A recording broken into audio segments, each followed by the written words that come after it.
தமிழக மக்கள் அனைவருக்கும் எனது பெரிய வணக்கம். அதாவது ஒரு சின்ன ஒரு ஃபேமிலி மீட்டிங்காக வெளில வந்திருந்தோம். அதாவது என்னென்னா, காலையில் ஒரு வீடியோ பார்த்தேன். அதாவது நேற்றுக்கு நியூஸ் 24/7 நியூஸ் சேனலில் ஒரு டிபேட் ஒன்று நடந்துச்சு. அதாவது இந்த டிபேட்டில் என்னென்னா, எங்கள் ஊரோட அமைச்சர் மனோ தங்கராஜ் அவர்கள் பங்கு பெற்றிருந்தார். அதே ஊரோட என்னோடய க்ளோஸ் ஃப்ரெண்டு, என்னோடய நண்பர் ஹிம்லர் அவர்களும் கலந்து கொண்டிருந்தார். ஆக்சுவலாக நாம் தமிழர் கட்சியில் எனக்கு பிடிச்ச ஒன் ஆஃப் த ஒரு பேச்சாளர், நல்ல ஒரு களப்போராடி, எந்த ஒரு காசுக்கும் விலை போகாத ஒரு நபர்னா இவரை சொல்லலாம், ஹிம்லரை சொல்லலாம். எனக்கு ரொம்ப நாளாக நண்பர், ரியல் போராடி. லைக் என்னென்னா, நீங்கள் டிவிகே என்டிகே அப்படிங்கிற அந்த சண்டையை தாண்டி உண்மையான ஒரு போராளியே சொல்லலாம். லைக் என்னென்னா, இப்படி ஒரு மேடை அமையுங்கிறது நான் எதிர்பார்க்கவே இல்லை. ஆக்சுவலாக ஹிம்லர் அவர்களும் மனோ தங்கராஜ் அவர்களும் அதிமுகலேருந்து இன்னொருத்தர் 3 பேர் லைக் கன்னியாகுமரியில் வச்சு ஒரு பட்டிமன்றம் மாதிரி ஒரு டிபேட் மாதிரி நடத்துகிறாங்க. அதில் வச்சு மனோ தங்கராஜ் அவர்கள் ஒரு விஷயத்தை பதிவு பண்ணுறாரு. என்னென்னா, நீங்கள் எல்லாம் நான் எல்லாம் விசில் அடித்த டைமில் நீங்கள் கோமணம் கூட போடலடா, நீங்கள் நிக்கர் கூட போடலடா அப்படி. ஆக்சுவலாக எங்கள் ஊர், இப்போ உங்களுக்கு எத்தனை பேர் புரியும்னு தெரியல, எங்கள் ஊரில் நிக்கர்னா அந்த டவுசர், அரை டவுசரை சொல்லுவாங்க. சின்ன பசங்க எல்லாம் டவுசர் போட்டு போவாங்கல்ல, அரை டவுசரை சொல்லுவாங்க. அதாவது பண்ணையாரத்தனம் ஒன்று சொல்லுவாங்க. அது பண்ணையாரத்தனம் எப்படின்னா, நாங்கள் எல்லாம் அந்த டைமில் பண்ணையாராக இருக்கும்போது இவனுக்கு சைக்கிள் கூட கிடையாது, இவன் எங்கள் வீட்டு ஃப்ரெண்ட்லேயே நடந்து போக மாட்டான், இவனுக்கு ஒரு ட்ரெஸ்ஸு கூட கிடையாது அப்படிங்கிறத இன்றைக்கி மேடையில் ஒரு ஆணவத்தோடு பேசின ஒரு விஷயத்த இப்படி ஒரு பேசுவாருன்னு நான் எதிர்பார்க்கவே இல்லை. ஆக்சுவலாக என்னென்னா, ரொம்ப நல்ல ஒரு வாதங்கள், 2 கேள்விகளை ஹிம்லர் அவர்கள் எடுத்து வைக்கிறாங்க. உண்மையிலே எங்கள் மண் சார்ந்த ஒரு கேள்வி. 2 கேள்வியில் முதல் கேள்வி என்னென்னா, கனிமவள திருட்டு நடக்குதா இல்லையா, குறைஞ்சிருக்கா இல்லையா. செகண்ட் கேள்வி என்னென்னா, டைடல் பார்க். இவர் லைக் மனோ தங்கராஜ் அவர்கள் அமைச்சர் ஆனதுக்கப்புறமா முதல் துறை அவருக்கு எந்த போர்ட்ஃபோலியோவில் இருந்தார்னா, ஐடி, இன்ஃபர்மேஷன் டெக்னாலஜியோட அமைச்சராக இருந்தார். ஸோ இவர் அந்த துறைக்கு அமைச்சராக இருக்கும்போது கன்னியாகுமரி மாவட்டத்துக்கு நான் அமைச்சராக ஆனதுக்கப்புறம் லைக் டைடல் பார்க் கொண்டு வருவேன், ஒரு ஐடி ஹப்பே கொண்டு வருவேன் அப்படிங்கிற மாதிரி சொல்லியிருந்தார். ஸோ அப்போ என்ன ஆயிடுச்சுன்னா, கிட்டத்தட்ட 5 ஆண்டு ஆகிடுச்சுல. இந்த 5 ஆண்டு ஆனதுக்கப்புறமா இந்த பட்டிமன்றத்தில் வச்சு ஒரு கேள்வி கேட்குறாரு. டைடல் பார்க் ஒன்று, கனிமவள கடத்தல் ஒன்று. உண்மையாக சொல்கிறேன், எங்கள் ஊரில் நான் கண் கூட பார்த்துருக்கேன். 1000 லாரிகளை நீங்கள் டெய்லி நைட்டு பார்க்கலாம். 1000 கனரக லாரிகள் ரொம்ப ஹியூஜ் வெயிட்டை தூக்கிட்டு கனிமவளங்களை க்ரஷர்லேருந்து அடித்து தூக்கிட்டு கேரளா கொண்டு போகும்போது ஒருத்த நடுவில் என் கார்லாம் அடிக்கடி நான் கிராஸ் ஆகும்போது பயத்தோட உச்சியில் இருக்கும். சென்னையில் கூட அப்பேற்பட்ட டிராஃபிக்கில் நீங்கள் வண்டி ஓட்டிடலாம்.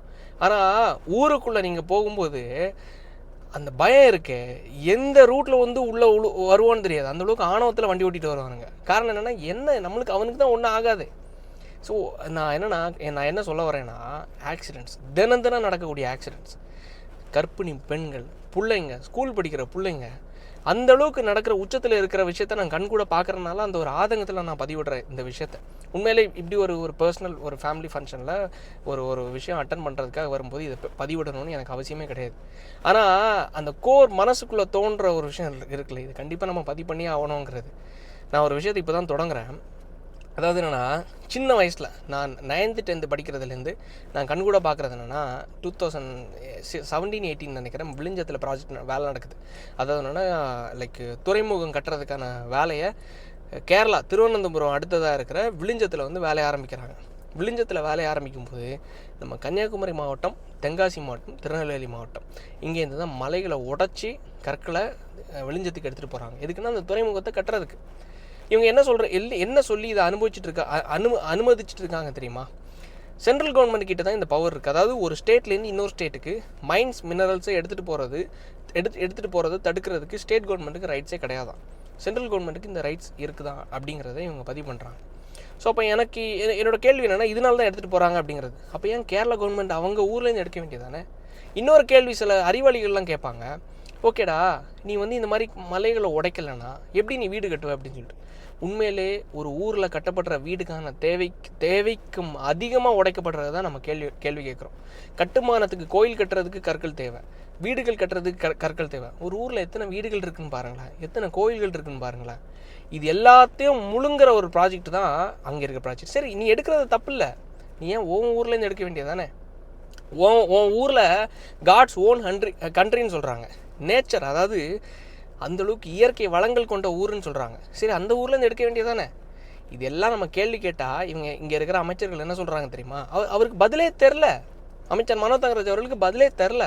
என்ன பதிலளிக்கிறாரு தெரியுமா? அந்த மேடையில் வச்சு, நாங்கள் வந்து நான் அமைச்சராகும்போது 44 குவாரிகள் இருந்துச்சு, 44 குவாரிகளை 4 குவாரிகளாக அடைச்சிருக்கோம் அப்படின்னு சொல்லிட்டு உண்மையில் ஒரு ஜியோ வச்சு பேசினார். என்கிட்ட பேப்பர் இருக்குது, என்கிட்ட டாக்குமெண்ட் இருக்குது அப்படின்னு சொல்லிட்டு. அந்த ஜியோ எப்போ வந்தது தெரியுமா? 2019 44 குவாரிகள் இருந்துச்சு எங்கள் கன்னியாகுமரி மாவட்டத்தில். அதை 4 குவாரிகளாக குறைச்சாங்க. அதில் ஒரு சம்பவம் நடந்துச்சு. எப்படின்னா, இப்போ எக்ஸாம்பிளுக்கு ஒரு சின்ன ஒரு உதாரணத்தை சொல்கிறேன், ஒரு கதை மாதிரி வச்சுக்கோங்க. அதாவது ஒரு கிணறு இருக்குது, அந்த கிணத்துலேருந்து மண் எல்லாத்தையும் எடுத்து தேவைப்பட்ட விவசாயத்துக்கோ இல்லை ஏதாச்சும் கட்டுமானத்துக்கோ எடுக்கிறாங்கன்னு வச்சுக்கோங்களேன். ஸோ 10 கிணறு தோன்றினா தான் அதுலேருந்து மண்ணுகளை எடுத்து நம்ம பல கட்டுமானம் பணிக்கு தேவைப்படுற மண் தேவை இருக்கிறதுனால பல கிணறுகளை தோண்ட வேண்டியது இருக்குது. ஸோ அப்போ என்ன ஆகுது, பல குண்டுகளை தோண்ட வேண்டியது இருக்குன்னு வச்சுக்கோங்களேன். ஸோ அப்போ என்ன ஆகுதுன்னா, ஒரு லெவல் வரைக்கும் தோன்றதுக்கான பெர்மிஷனை கவர்மெண்ட் கொடுத்துருக்கும். ஒரு 10 கிணறு நீ தோண்டிக்கோப்பா, 10 குண்டு நீ எடுத்துக்கலாம், எடுத்துகிட்டு அதுலேருந்து நீ வந்து கட்டுமானத்துக்கு எடுத்துக்கோ அப்படின்னு சொல்லிட்டு இவங்க ஒரு லெவலுக்கு எடுத்துடுறாங்க. அதை கண்காணிக்க வேண்டிய இடத்துல யார் இருக்கா தெரியுமா? Tahsildar, DRO, VO, village officer, இவங்க எல்லாரும் இருக்காங்க. இவன் எவ்வளோ வந்து டெப்த்துக்கு மண் தோன்றான் அப்படிங்கிறது.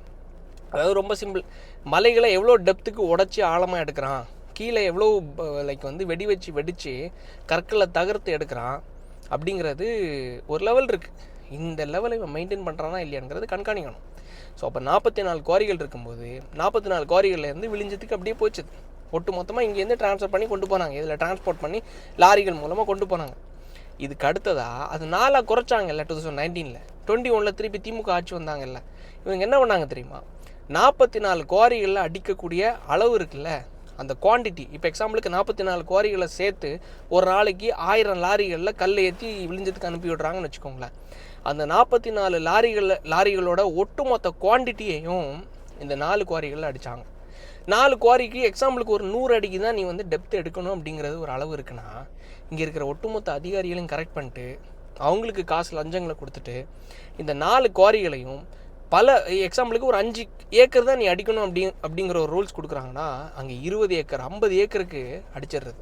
சுற்றி இருக்கிற நிலங்கள் எல்லாத்தையும் அவங்க வாங்கிடுறது. அவர் ஒரே ஒரு கேள்வி கேட்டார். ஹிம்லர் அவர் வந்து மனோ தங்கராஜ் அவர்கிட்ட ஒரு கேள்வி கேட்குறாரு. நட்டாளம்னு சொல்லிட்டு ஒரு பகுதி இருக்குது எங்கள் ஊரில் கன்னியாகுமரியில். ஸோ நட்டாளம் பகுதியில், அது நட்டாளம் எங்கன்னா மனோ தங்கராஜ் அவருடைய ஊருக்கு கருங்கல் என்கிற ஒரு பகுதி தான் மனோ தங்கராஜ் அவருடைய ஊர். அந்த மனோ தங்கராஜ் அந்த நபருடைய ஊருக்கு பக்கத்துலேயே இருக்கக்கூடிய ஒரு ஊர் தான் நட்டாளம். நட்டாளத்தில் ஒரு குவாரி இயங்கிட்டு இருந்தல சார், அந்த மெட்டல்ஸ்ன்னு சொல்லிட்டு ஒரு பேர் வரும். அந்த குவாரியில் கிட்டத்தட்ட 9 ஏக்கருக்கு கவர்மெண்ட் பெர்மிஷன் கொடுத்துருந்தாங்க. கிட்டத்தட்ட 4 டேமாக அடிச்சிட்டு இருக்காங்க. கிட்டத்தட்ட 15-16 வருஷமாக அந்த குவாரி வந்து அடிச்சிட்டு இருக்காங்க. 9 ஏக்கருக்கு பெர்மிஷன் கொடுத்துருக்காங்க. ஆனால் நீங்கள் கூடுதலாக 11 ஏக்கர், கிட்டத்தட்ட 20 சில்லற ஏக்கர் வந்து நீங்கள் ஆக்கிரமிச்சிங்கன்னா கவர்மெண்டோட பெர்மிஷன் எல்லாமே அடிச்சிருக்கீங்களே, அதை அடித்து அந்த ஊரில் இருந்து பால்ராஜ்னு சொல்லிட்டு ஒரு நபர், அவரோட பையன் வந்து ஓமரில் இருக்கார்.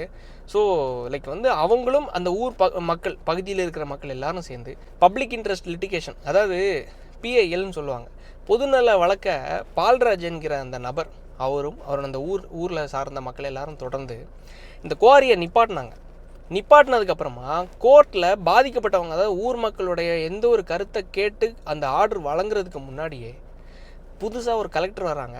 கலெக்டர் வந்ததுக்கப்புறமா ஏடி மைன்ஸ்ன்னு சொல்லுவாங்க, அந்த மைன்ஸோட அடிஷ்னல் டைரக்டர் இவர் அசிஸ்டன்ட் டைரக்டர் என்ன பண்ணுறாரு, அவரோட பேர் அண்ணாதுரைன்னு சொல்லிட்டு, இவர் என்ன பண்ணுறாருன்னா கலெக்டருக்கு அடுத்ததாக இவங்களுக்கு வந்து கம்மியான, அதாவது கோர்ட்டில் வந்து கிட்டத்தட்ட இவங்க அதிகமாக குவாரியை டெப்த்தாக, அதாவது 9 ஏக்கரை தாண்டி கிட்டத்தட்ட 20 ஏக்கருக்கு இவங்க வந்து குவாரியை எக்ஸ்டெண்ட் பண்ணி எந்த ஒரு பெர்மிஷன் இல்லாமல் அடிச்சிட்டாங்க அப்படிங்கிறது கோர்ட்டுக்கு தெரிய வந்ததுக்கப்புறமா இவங்க என்ன பண்ணிட்டாங்க, கிட்டத்தட்ட 20 கோடி ரூபாவுக்கு ஃபைன் விதிச்சிருக்காங்க. கோர்ட்லேருந்து ஃபைன் விதிச்சிருக்காங்க அந்த மைன்ஸ்க்கு, அந்த தனியார் பண்ணையாருக்கு. பெல்லார்மின்னு சொல்லிட்டு அவரோட பேர். அவர் வந்து முன்னாள் ஒரு ஐபிஎஸ் அதிகாரி, இப்போவும் அவர் ஐபிஎஸ் அதிகாரியாக தான் இருக்கார், தாம்பரத்தில் அதிகாரியாக இருக்குது, ஏடிஜிபியாக இருக்காருன்னு நினைக்கிறேன். அவரோட ஓன் பிரதர் தான் பெல்லார்மின். ஸோ பெல்லார்மின் அவர்கள் தான் அந்த குவாரியை நடத்திட்டு இருக்காரு. ஸோ அந்த பவரில் இவங்க என்ன பண்ணியிருக்காங்க, 9 ஏக்கர்லேருந்து கிட்டத்தட்ட 20 ஏக்கருக்கு வந்து அந்த குவாரியை எக்ஸ்டெண்ட் பண்ணி சுற்றி இருக்கிற மக்களோட நிலங்களை வாங்கி அரசோட பெர்மிஷன் இல்லாமல் குவாரியை அடித்து முறைகேடாக எடுத்திருக்காங்க. இதை கேள்வி கேட்ட இவங்க என்ன பண்ணாங்க, வழக்கு தொடுத்தாங்கல்ல, பப்ளிக் இன்ட்ரெஸ்ட் லிட்டிகேஷன் போட்டாங்கல்ல, பால்ராஜ்ங்கிற நபரும் அந்த ஊர் மக்களும் எல்லாம் சேர்ந்து பப்ளிக் இன்ட்ரெஸ்ட் லிட்டிகேஷன் வழக்கு போட்டாங்கல்ல. அதை தாண்டி இந்த அண்ணாதுரை என்கிற இந்த ஏடி மைன்ஸோட துணை இயக்குனர், கன்னியாகுமரி மாவட்டத்தோட துணை இயக்குனர் என்ன பண்ணியிருக்காரு, அந்த 20 கோடி என்ற ஃபைனை ஒட்டுமொத்தமாக குறைச்சி, இவங்க 20 ஏக்கர்லாம் அடிக்கலை, கிட்டத்தட்ட 3 ஏக்கர் தான் எக்ஸ்ட்ரா அடிச்சிருக்காங்க அப்படிங்கிறத தப்பாக ஒரு கணக்கை காணிச்சு வெறும் 22 லட்ச ரூபா ஃபைனை போட்டு திருப்பியும் அவங்க குவாரியை நடைமுறைக்கு கொண்டு வர்றதுக்காகவும் மறுபடியும் கற்களை எடுக்கிறதுக்கான பெர்மிஷனை கொடுத்துட்டாங்க. ஸ்டில் அந்த ஊர் மக்கள் போராடிட்டு இருக்காங்க. இதை கண்டு கொள்ளாமல் இருக்கிறது யார் தெரியுமா? அமைச்சர் மனோ தங்கராஜ் அவர்கள். இதை நேற்றுக்கு மேடையில் வச்சு ஹிம்லர் அவர்கள் கேள்வி கேட்டாங்க. பதில் தெரியாமல் நீங்கள் எல்லாம் விசில் அடித்த டைம்லேயே நான் எல்லாம் விசில் அடித்த டைம்லேயே நீங்கள்லாம் கோமணம் இல்லாமல் சுற்றுனவங்கடா, நீங்கள் எவ்வளோ ஒரு ஆணவமான கொச்சையான பேச்சுன்னு யோசிச்சு பாருங்களேன். பதில் இருக்குன்னு சொல்லணும், இல்லைனா இல்லைன்னு சொல்லணும். இது பழைய ஒரு டாக்குமெண்ட் எடுத்துகிட்டு 2019 அதிமுகவோட ஆட்சி காலகட்டத்தில் 44 குவாரிகளை 4 குவாரிகளை குறைச்சாங்க. அந்த பழைய ஜியோவை கவர்மெண்ட் ஆர்டர் எடுத்துகிட்டு வந்துட்டு பேசிகிட்டு இருக்காரு. இதுதான் ஒரு அமைச்சரோட அழகான்னு நான் கேட்குறேன். பொது வழியில் இந்த அளவு பேசுவார் நான் எதிர்பார்க்கவே இல்லை. பால்வளத்துறையோட அமைச்சராக இருந்தார், ஐடி துறையோட அமைச்சராக இருந்தார். அதாண்டி டைடல் பார்க்கு என்ன சார் ஆச்சு அப்படின்னு சொல்லிட்டு கேள்வி கேட்கும்போது அமைச்சர் என்ன பதில் சொன்னா தெரியுமா? டைடல் பார்க்குக்கான வேலைகள் நடந்துகிட்ருக்கு. கீழே இருந்து எல்லாம் சிரிக்கிறாங்க. அதாவது அவருக்கே சிரிப்பு வரலையே அப்படிங்கிறது தெரில. அவர் அதுக்கு முன்னாடி ஒரு பதில் சொல்கிறார். என்னன்னா, டைடல் பார்க் அமைக்கிறதுக்கு எல்லா இடங்கள்லையும் எல்லா மாவட்டங்களையும் ஊர் இருக்குது, இடம் இருக்குது. ஆனால் இங்கே வந்து இடம் இல்லை, ஸோ அதனால் அமைக்க முடியல. ஆனால் அதுக்கான வேலைகளை ஆரம்பிச்சிட்டாங்களா? இடம் இல்லைன்னு சொல்கிறாரு, ஆனால் அமைக்கிறதுக்கான வேலையும் நடந்துட்டுருக்குதான். கமலோட எவ்வளோ பெரிய உருட்டுன்னு பாருங்களேன். இப்போ ஏற்பட்ட ஒரு காமெடி தான் நேற்றுக்கு பொது வழியில் நடந்துச்சு. ஆனால் ஹிம்லர் அவர்களை இவங்க எப்படி குற்றம் சாட்டினாங்க தெரியுமா? லைக் வந்து இவர் வந்து திறமையான பேச்சாளர் கிடையாது, இவர் வந்து பொய் பரப்பும் பேச்சாளர் அப்படின்னு சொல்லிட்டு. உண்மையாக சொல்கிறேன், களத்தில் ஒரு ரியல் போராளினா ஹிம்லர் அவர்கள். நான் உண்மையாக சொல்கிறேன், இந்த நாம் தமிழர் கட்சி, தமிழக வெற்றி கழகம், இந்த எந்த இதுவும் நான் பார்க்கல. நானே எந்த கட்சிக்காரனும் கிடையாது, இருக்கிறத இருக்குன்னு சொல்கிறேன். அந்தளவுக்கு ஆக்கப்பூர்வமாக எனக்கு தெரிஞ்சு கிட்டத்தட்ட 2016-17 அந்த ஜல்லிக்கட்டு டைம்லேருந்தே மக்களுக்காக போராடிட்டு இருக்கிற நபர் யாருன்னா ஹிம்லர். கேள்வி கேட்டு சிட்டிங் எம்எல்ஏ ஒருத்தரை இந்தளவுக்கு மடக்கி ஒட்டுமொத்தமாக சிரிப்பலையில் ஆக்கின ஒட்டுமொத்த கிரெடிட்ஸும் திரு ஹிம்லர் அவர்களுக்கு தான். மக்கள் அந்த தொகுதியில் கிள்ளியூர் தொகுதியில் ஹிம்லர் அவர்கள் போட்டி போடுறாரு. நீங்கள் ஒரு நல்ல நபருக்கு வாக்களிக்கணும்னு தோணுச்சுன்னா, நான் சத்தியமாக சொல்கிறேன், நான் டிவிகேக்கு சப்போர்ட் பண்ணாதான் நீங்கள் நான் வீடியோ பார்ப்பீங்கன்னா தயவு செஞ்சு நான் பார்க்காதீங்க. நான் ஏன் சொல்கிறேன் தெரியுமா? நான் யாரை சார்ந்த நான் பேசலை. டிவிக்கு நல்ல கட்சி, நாம் தமிழர் சின்ன கட்சி, நாம் தமிழர் பெரிய கட்சி, டிவிக்கு சின்ன கட்சின்னு எதுவும் நான் சொல்ல வரல. யதார்த்தத்தை பேசுவோம். களத்தில் போராடுற நல்ல மனிதர்கள் எடுத்து பேசுவோம். மனிதர்கள் எந்த அளவுக்கு களத்தில் மக்களுக்கு எதிரான விஷயங்களை பண்ணக்கூடிய நபர்களை இந்த மாதிரி எக்ஸ்போஸ் பண்ணுறவங்கள நம்ம பேசுகிறது தப்பு இல்லை. ஸோ கிள்ளியூர் சட்டமன்ற தொகுதியை சார்ந்த மக்கள், குமரி மாவட்டத்து மக்கள் இது மாதிரிப்பட்ட நல்ல நபர்களை என்கரேஜ் பண்ணணும்னு விரும்புகிறேன். ஸோ அப்படி நம்ம பண்ணால் தான் சுற்றி என்ன நடக்குதுங்கிறத தட்டி கேட்குறதுக்கு ஒருத்தங்க இருப்பாங்க. பண்ணுவீங்க நம்புகிறேன். நன்றி, வணக்கம், நாளைக்கு பார்க்கலாம். தேங்க்யூ.